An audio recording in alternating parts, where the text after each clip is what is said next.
Okay, welcome to another episode of Dr. Joe's Trains. It's been a couple of weeks, lots has happened.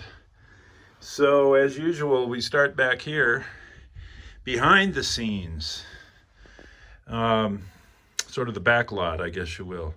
You're going to note that I removed all the Kato switch throws that were down here next to the power pack. I'll show you where I put them. I created like a soldering station here for those times when I solder something. I'm trying to think if there's anything else back here to show you. There isn't. But you will begin to see that I am scenicking the big mountain range. I guess it's hills, I don't know. This was the hard part, coming down this vertical face here.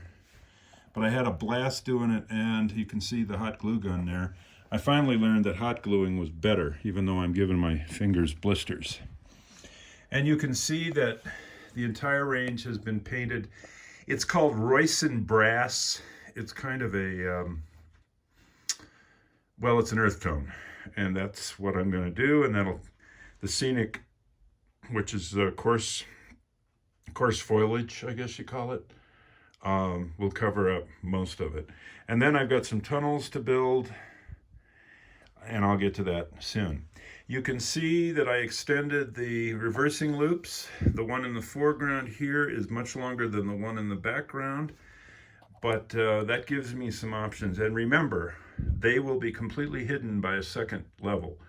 I just haven't decided how high and precisely where I'm going to put that level.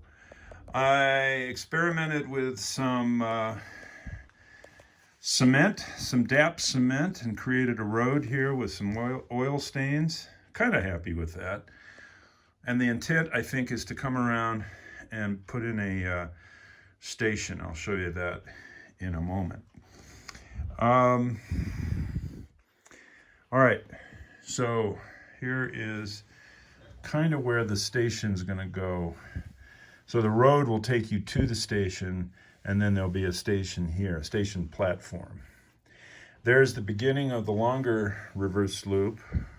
It'll go probably into a tunnel, but this area where all the scenic material is going to be a small town. Okay, I told you I'd show you what I did with the Kato switch throws, and there they are. They are positioned about where the switch is.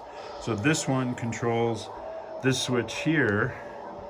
This one controls this siding switch.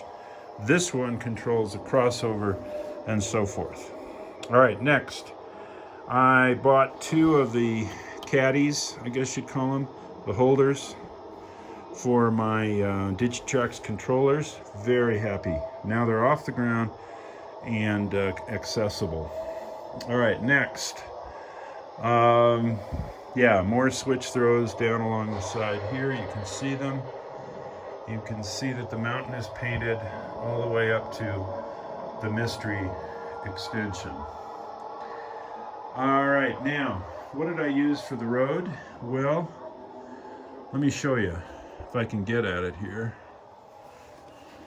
Yeah, DAP Ready Mix concrete patch. It worked okay. I'm not crazy about the color, but it's a worthy alternative to the Woodland Scenics product. Here is the background and paint, Royson. I can't read it without my glasses. In any event, yeah, I think that's it. Or is it that one? Yeah, it's that one. Let me think, what else? I've got my little station here. I built a programming track that's connected to a Digitrax PR4 unit in the background there. You can barely see it. All of a sudden it stopped working, so I don't know what I did wrong. And then I used my MacBook PowerBook. Let's see, what is it called? A MacBook Pro to do the programming. Seems like I'm forgetting something.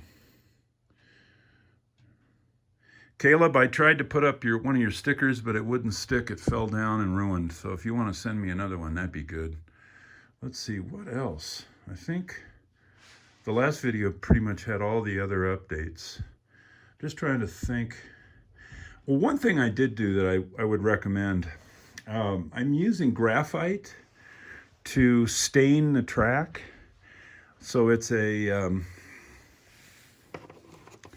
it's graphite lube. It's dry lube, and you just put out a little bit, and a little bit goes a long way. So there is that.